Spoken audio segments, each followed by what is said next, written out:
There's a cat over here. There's a cat over there. And the wrong one died. And the wrong one died.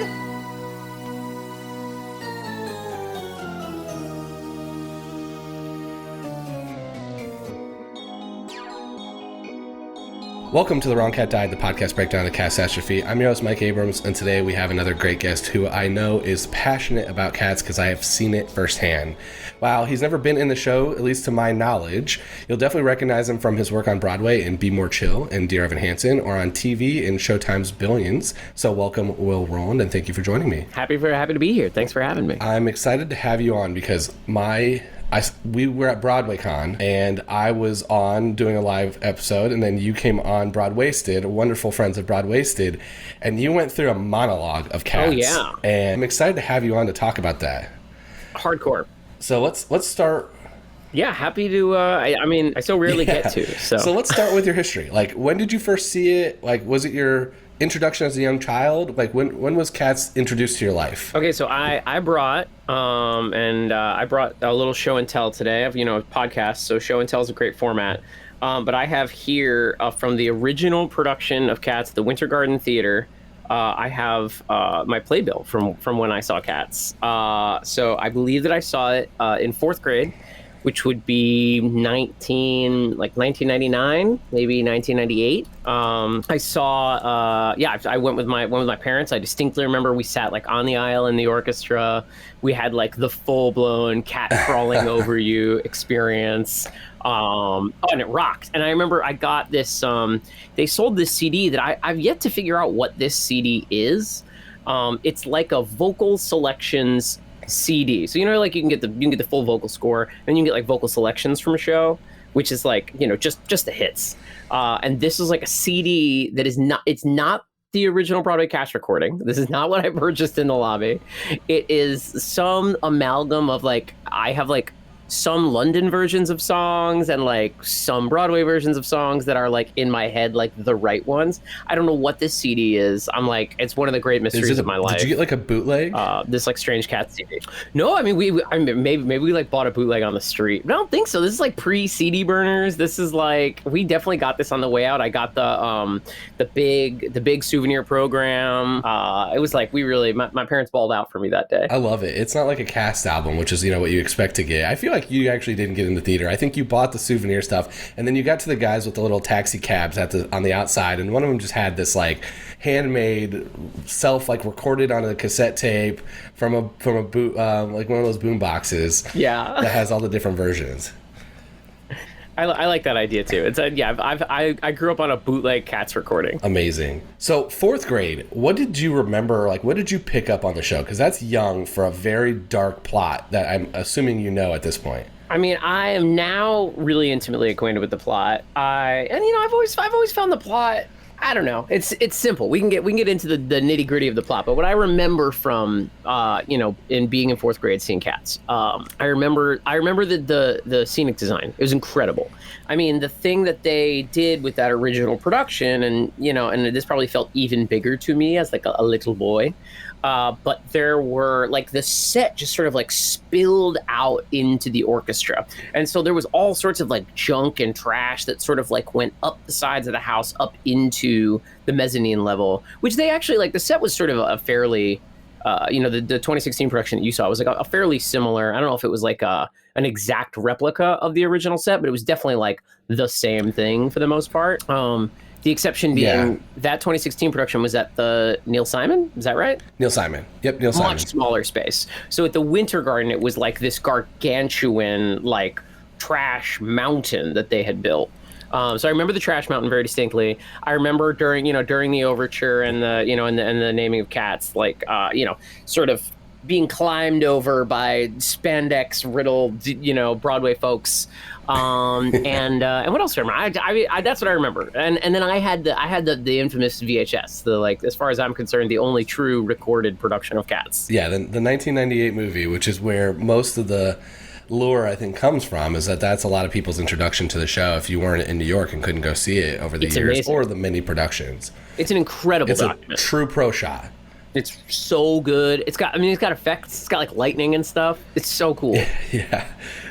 Yeah, they pushed the edge of CGI back in the day compared to the new movie. It was amazing. It looks like they're like, it almost looks like aesthetically, it almost looks like the Dark Crystal. Like all the cats kind of look like Muppets, and then there's like weird like rotoscoped effects on top of it. It's amazing. I do. I've seen it. The first time I saw it was on a plane, which was definitely an experience because everyone was looking at me. And then I've watched. It's the clips that are on YouTube. So if you really watch anything on YouTube, that's what you're gonna see. Yeah. So that's how I learned a lot for the show. Was from that movie, that 1998 movie. It's so good. It's really, really great.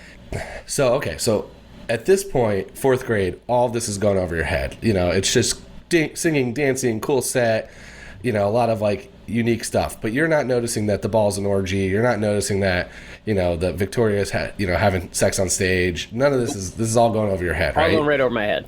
Did you pick any of that? Like, when did you learn that stuff? I think I was in high school or college. I sort of had like I had a moment, like a sort of phase in middle school and high school where I became too cool for like stuff that I love now. I was I'm very like sad that I never saw like the original production of Drowsy Chaperone, which is like absolutely would be my absolute favorite thing to see in a theater now. But I like when I was 16 or whatever, I was like, musicals aren't cool. I like edgy theater. And so I had this sort of like renaissance of loving some of my formative musical experiences when I was like graduating high school, starting college. And that was when I sort of like went back and I was like, wait a second, I really like listen to Cats and really like watch some of those videos. And I'm like, wait a second, this show rocks. And I have always been a person who pushes back on people who are like, Cats is bad. And I was like, what does that even mean? Also, like, I don't know. Tell that to the 10 million people who saw that original production. Yeah. I've asked a lot of people who don't like Cats, because my goal is early on in this podcast, and we're 90 episodes in, was to find someone who could give me an articulate reason of why they don't like it. And everybody that says they don't like it just goes, nope, just not my cup of tea, or I just didn't get it. And I'm like, yeah, nobody gets it. That's part of the point. The one that drives me crazy is people say it doesn't make sense. And I'm like, it makes perfect sense. It's, in fact, one of the simplest stories ever told on a Broadway stage. We need to decide who's going to heaven, so we're going to have a talent show. It is actually the simplest plot possible. I'm still waiting. Everybody that always says it, I press them. And it's my number one question, and I've never gotten a good answer.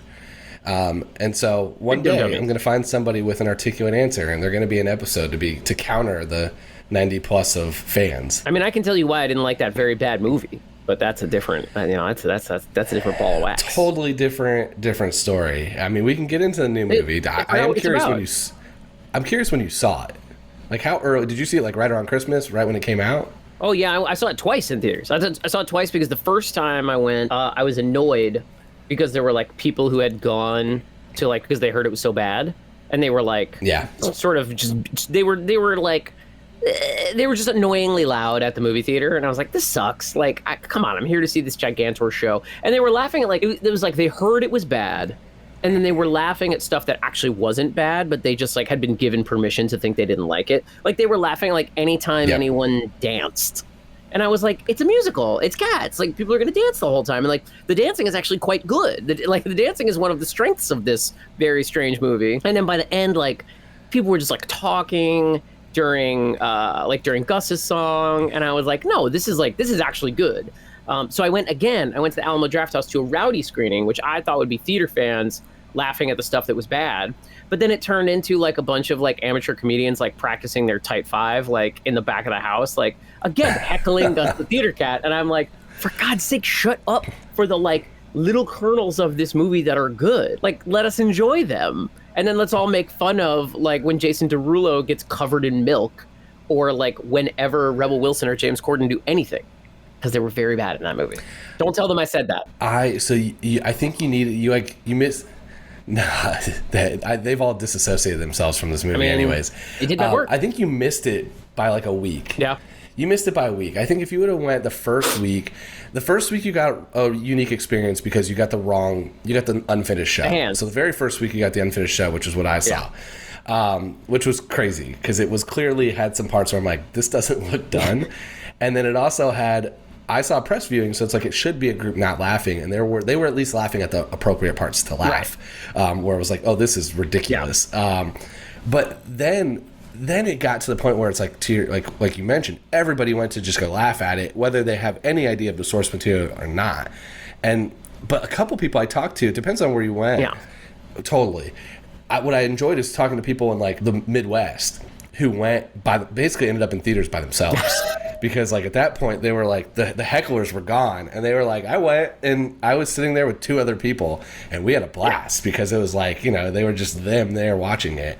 But they were also fans of the musical, knew what they were going to see, and like were excited about it. Yeah. I mean, I think there was some interview I read it once and I haven't been able to find it, where Tom Hooper like basically sort of like confessed to being like a pervert for cats. Like he sort of was like, it was a real sexual awakening for me. And I'm just like, and he like infused all of his like weird repressed, I mean, like we said, the show is fucked up. It's got a lot of like weird sexual stuff that's baked in there, but he like really leaned into it, and they added this like weird romance plot.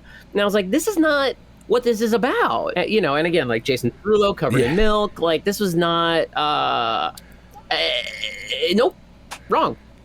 I love it. I didn't know Tom Hooper was a furry. Yeah, he is a furry. I didn't know he's part of it. That makes a lot more sense. I always just thought he had an Andrew Lloyd Webber obsession, because didn't he do Les Mis?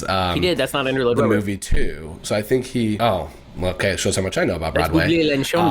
Yeah. Okay, never mind. He's just a Broadway fan. Mm-hmm. Because I think that the joke is like, what else is he gonna make next? Like, what movie does he want to butcher next? Although I didn't think Les Mis was that bad, but I don't know Les Mis well enough to like have true opinions on the movie. I just remember it was long. That was my only gripe when I saw the movie. Not even in theaters. Yeah. So okay. Well, now I'm embarrassed. We're not going to cut that out though, because I don't know anything about Broadway besides Cats. Right. So, I love it. So, how many times have you seen Cats on stage since? Is it just 4th grade? No, I saw the 2016 revival. Okay. When did you go? Did you see Leona Lewis or did you see Mamie? I saw Mamie. Okay. Duh. Great. So you saw it after the good one. After the beginning. Oh, I saw the good one. No shade to Leona Lewis, but Mamie Paris is a treasure. I'm not going to say that, because I send Leona Lewis a message about once a month trying to get her to come on here. So I'm not going to say anything about the performance. If you don't quote her when I say that Mamie Paris is a national treasure.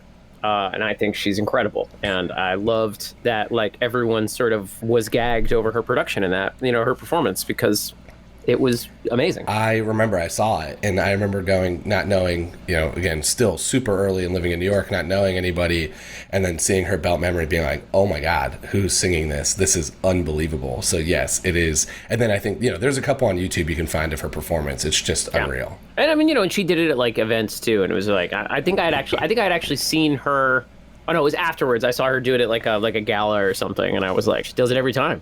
Yeah, I want to hear when you were on Broadway City, you talked about the career arc that you can have, and I just remember it was Andrew and Leslie sitting next to you, I think, on each side, or maybe like you next had to to choose a show to have your entire career inside of, and I was like, oh, you do Cats. There's a million great roles. You sing great music for the rest of your life.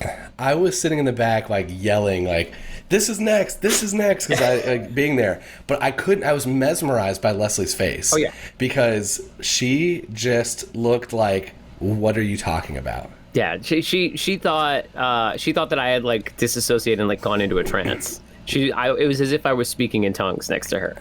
She'd never seen anything like it. Yeah. So you've thought about this. What is that career arc? Let's and you can hear the whole funny back and forth on Broadwasted too, but I'd love to hear what your path was. I mean, there's a whole crop of young cats. There's a whole crop of youngsters, and you could just like bang, bang, bang, bang, do all of those. And now again, there's like this sort of situation where one of the problems with an acting career is that it breaks your brain, because when you start out looking at theater, like dream roles and things like that, you just like see the role and you're like, that's the role I like.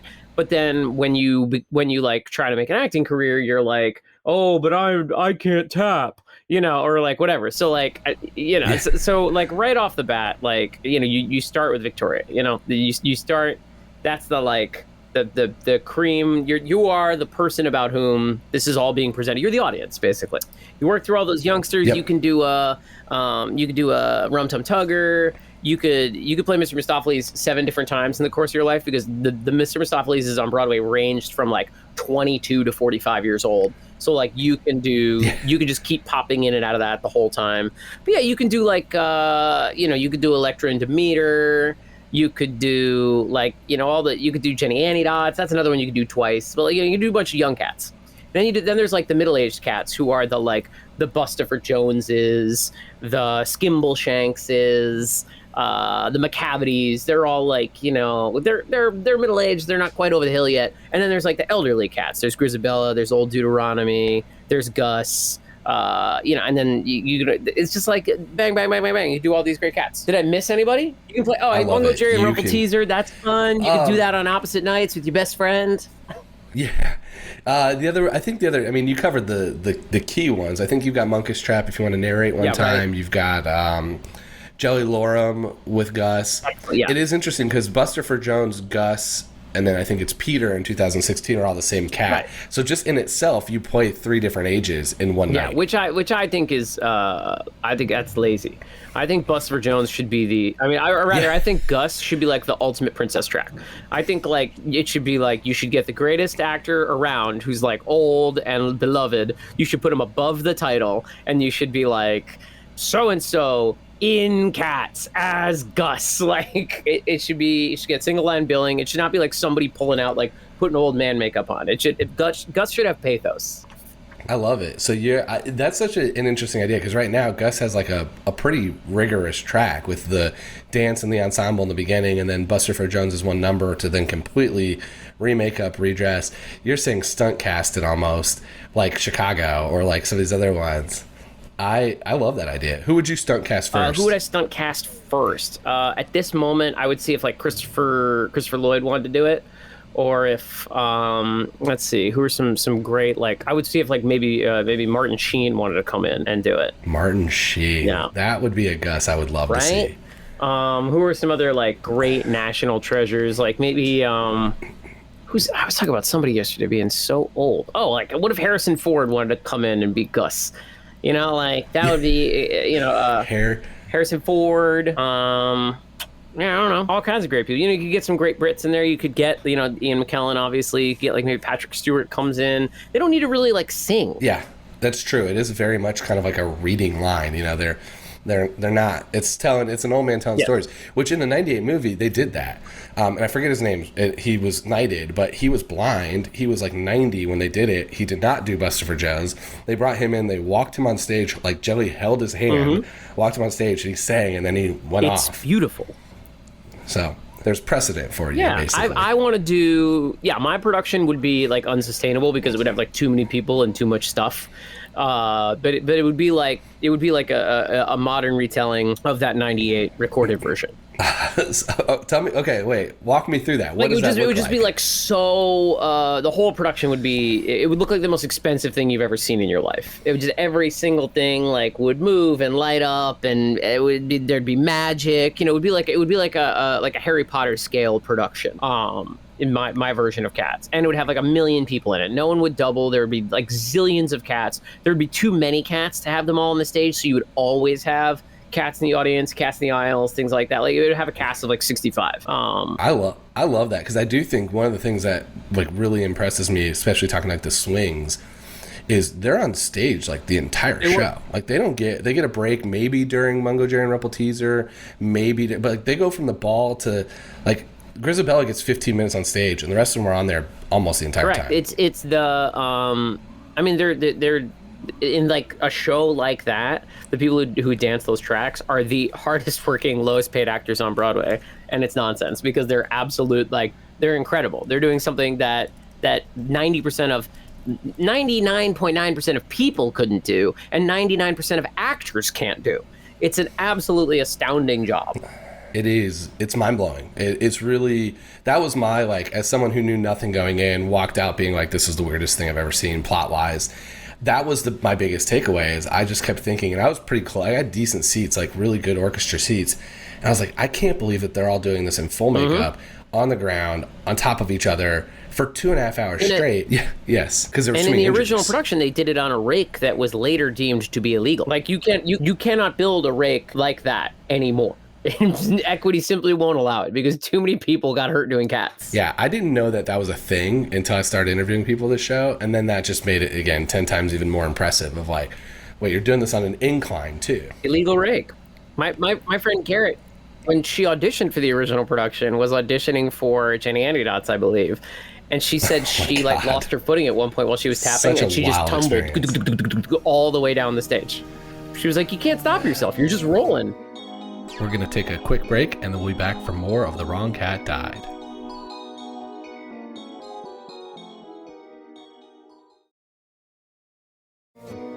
I want to switch gears a little bit because one of my favorite things to do is to compare cats to other source material, so TV shows, other musicals. And I thought Billions, and your work on Billions as Winston, I thought there was a lot here to work with. So, and I'm a fan of the show. So I was excited when I saw you pop up in, I think it was season 3. I was like, oh, there's Will. I was like, that was really, really cool because I had just seen you, I think, in on Broadway, and love the show. So let's compare some of the main characters to cats and who we think they would be. And I've thought about this a little bit, but I'm putting you on the spot. All right. So let's start with Chuck Rhodes. All right, so let's see. Chuck Rhodes, I think Chuck Rhodes is either Old Deuteronomy or he's Bustopher Jones. Okay, give me a little bit of reason. I had him as Monkey's Trap, and I can give my rationale why. Oh, you have him as Monkey's Trap. Okay, I understand that. Is it because of his his sort of loquaciousness, his narratorial proclivities? A little bit of narrative, but I also see Monkey's Trap being second in line kind of gives me a little bit of the submissive of like, I'm just waiting my turn. I'm kind of following orders. And, he's got his whole BDSM fetish that goes through the whole show. Right. So it just kind of fit. That's where I kind of was taking my thought for it. Yeah, I mean, that's a good... I also think Skimbleshanks is a sub, so... Really? Chuck could also be Skimbleshanks by that logic. Oh, my God, 100%. All right, tell me more before we keep going. Not at work. At work, Skimbleshanks is so type A. He's the most fastidious, the trains are late. But at home, Skimbleshanks is absolutely getting tied up. I don't think I've ever thought about that. So I'm now trying to think back. Oh, you haven't thought about Skimbleshanks' sex life at home? No. There's a lot of sex life thought in the show, so that's why I'm like, I have, you've thought a lot about who's with who and who might be, doing what with which cat. But Skimbleshanks is one that just hasn't come up. He seems like the uncle, fun uncle. Although someone got mad at me for calling him the creepy uncle, so maybe that does fit. No, he's not. He's not the creepy uncle. He is the fun uncle. He's also, I don't know. Skimbleshanks is, I love Skimbleshanks. If I could dance like that, I'd play Skimbleshanks for the rest of my life. It's my favorite cat. I love it. Okay, Bobby Axelrod. Bobby Axelrod. He gives me low-key McCavity vibes because he's a criminal, but he also gives you Rum Tum Tugger charisma. So I don't know. Spot on. I had him as McCavity. I just thought there's a little bit of crime boss. Yeah, McCavity sun sign with Rum Tum Tugger rising. Yeah. You got to do these you got to do them like horoscopes. Exactly. I do have cats astrology signs. It's on the Wikipedia fan page. Each one has been deemed an astrology sign, which is strange that somebody spent the time to put each one of them on a Wikipedia page. What about Wendy? If I've learned anything about Wikipedia, it's that people really take a lot of time to do stuff like that. Yeah, exactly. Wendy Rhodes. Wendy. Wendy's Grizabella. Wendy's our leading lady. She's our, she's not old, but she is our, Wendy Rhodes. And I think the thing for me is I associate it too much with the power of the actor. So Grizabella to me is a Betty Buckley or a Mamie Paris. And to me, that is it is about the actor's presence, Yeah, I definitely see that. I had her as Jenny for the same way of a motherly, but also whipping the mice into shape type of thing. I saw some of that power dynamics, but I do see Grizabella from that. I think Maggie Siff is singing our 11 o'clock number on Billions. So she's that's the problem with me is I always view these things too much through an actor lens, and I'm always like, oh, who plays that person? And that's how I'm do it. Giamatti plays your old Deuteronomy. Oh, Giamatti would be a great Gus stunt cast. Yeah. Yeah. Oh Very my true. God, Paul Giamatti as asparagus. Sign me up. I love it. I love it. What about Wags? Wags. Wags, Mr. Mistopheles. He's got that mischievous trickster energy. Ooh. I mean, there's a lot of trickster energy in the show, I guess. He could also be both Mungo Jerry and Rumple Teaser. I think we're thinking the same way. I went with Bustopher Jones because I just saw him being a little bit of like in the crime family, and similar kind of like just demeanor and body type, but the Mistopheles makes a ton of sense. Yeah, I mean he's a mercurial trickster character, which I suppose Bustopher Jones is as well. The problem with Bustopher Jones is, I'm just gonna say this: I think Bustopher Jones is sort of a throwaway cat. I think I could just like toss Bustopher Jones from the show. That's my controversial opinion. So it's not that controversial because he is cut from the 90-minute Royal Caribbean cruise. So he was the first. I mean, cut. it's the kind of number that you put in a show to like cover somebody's quick change. Yeah, I completely. I do think also it's a like little his bit of whole personality is he's fat. That's like his entire in a show where I am not one to criticize the writing. I'm like, that's it. That's all you got for BJ. He's fat, rich, and eats. Like, that's it. He's a pimp. We don't know anything else about but he eats and fat. Like they make that the same thing, and I'm like, this is not a character. This is not even like being fat is not a personality. Everyone else is like, I'm a cat who does magic. I'm a cat who's like an old wizard priest. I'm a trains cat. And he's like, I'm fat. That's like that's not a personality. I've written a lot more backstory to Bustopher Jones, and I think is really there. I think he's the money and the actual like funding behind McCavity's crime ring. I mean, like, yeah, that's probably true, but I mean, there's only so much like sort of subtext we can. I think one of the things you must do with this show is take it at face value, and I think like I try not to get too deep into the what else is going on. I think what's happening is what's happening, and that's why it's so good. That's interesting because that's what has led to this podcast going so much deeper, is because originally I was like, oh, let's just talk a little bit about the cats. But at face value, it is what it is. But it's when you dig behind the scenes of like, why did Grizabella leave? Why is she chosen? Why is this here? Then it becomes fascinating. Yeah, I suppose you're right. Okay, let's do two more. Taylor I'm just Mason. A simple man. Promise I'm stupid. Oh, Taylor Mason. Taylor Mason is...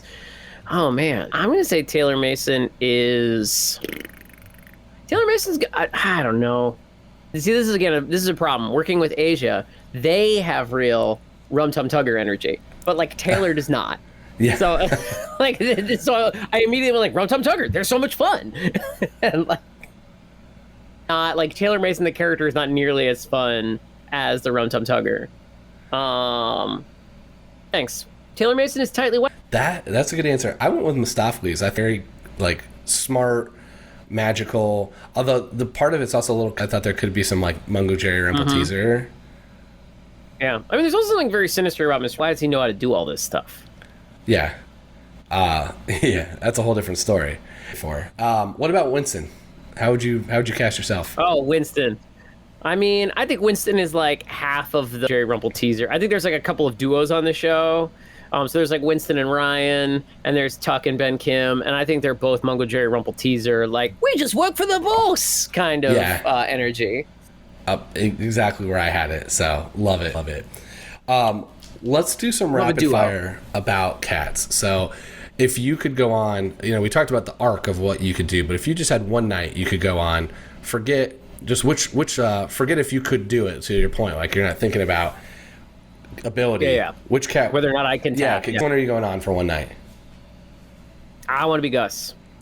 I love it. Well, I'm doing stunt cast Gus. Yeah, I'm not doing like Gus and dancing my tookus off. I'm sitting in my dressing room thinking about my career in life for 2 hours, and then someone's going to say, Mr. Roland, they're ready for you, and I'm going to walk down to the stage and do the second half of my song. After intermission. And then you come in for 8 minutes on stage. Yeah. Yeah. And ideally, it's the thing that makes people... It makes me cry. It's emotional. It's an emotional song. This is good for my last question. Who are your favorite and least favorite characters in Cats? Oh, favorite and least favorite characters. I think I've Jones. Yeah, Bustopher Jones. He's got to go. And then the thing is, I keep talking about Gus. I love Gus. I'm fixated on Gus, but I love Skimbleshanks. I love Skimbleshanks. Okay, I love Skimbleshanks so much. I think he's wild, fastidious, high-strung nut, And I do think also, I think that's maybe my in the show, which is part of the, like, it's my favorite. Like, if I'm feeling blue, I might put on Skimbleshanks the Railway Cat, and Bob my Haitian. I love it. That was my next question, but I also you've definitely thought more about Skimbleshanks outside of the train than I think most people. If you're thinking about him being tied up sexually, you know, when he's home. I mean, that's what I think that I about Skimbleshanks being tied up sexually, but I'm saying, like, if you ask me, I know the answer because I know Skimbleshanks as a person. And Skimbleshanks is like, I'm so type A at work. I'm always running things. I'm always the boss. And when I go home, like, Skimbleshanks wants to be told what to do in all other aspects of his life. So you could, you know, like, ask me, like, you know, what does Skimbleshanks order at dinner? Skimbleshanks has what you're having. Like, Skimbleshanks is just absolutely doesn't want to make a decision, doesn't want to be in charge of anything outside of his very high stress job. I love it. So I did not mean to accuse you of being Tom Hooper with your fixation on Skimbleshanks. I am not Tom Hooper. I'm not some cat's pervert. Yeah. Because I just understand the personality of this character and therefore can answer all these hypothetical questions. Where did Skimbleshanks go to school? Skimbleshanks went to a really high pressure elite boarding school that really messed him up. And is really like, so now he just feels like he has to grip everything and just wants to release at all times. Are you familiar with Kat's Tumblr? No, and I don't. Primed for it. So Kat's Tumblr, which I learned about early, is there's a group of fans, and I thought it was going to be very different. It's way more wholesome than what I was expecting it to be, because I did get briefed on this from someone who's deep in it. I find a lot of the Tumblr Broadway fandoms to be very wholesome. But they go through and they have created their own characters, or they answer and portray as the cat. So they put them in like normal human-ish situations, and then they have the interactions with each other. So I feel like you are primed to do this for Skimbleshanks. I mean, maybe. Yeah, just expanded universe. Skimbleshanks, you know, Skimbleshanks goes to the grocery store. Yeah, I mean, there's Skimbleshanks is upset because this time of year. Like, I think you could, with every current topic, you could have a Skimbleshanks opinion. Skimbleshanks is going up, and he needs to find a new neighborhood to live in, and all he cares about is the commute time and the reliability of the train. The pounds crashing. Is that what Skimbleshanks does? Skimbleshanks is sitting around saying Bank of England is doing, buying back bonds. Yeah, that's what Skimbleshanks is doing. But he doesn't like to talk about politics at home. But he has opinions. That feels right. Okay, coming back a little bit to Billions. If one cat was working at a hedge fund, which cat do you think would be best in the hedge fund world at Axe Capital? At Axe, I mean, that's probably McCavity. McCavity's got big, like, you know, Vic.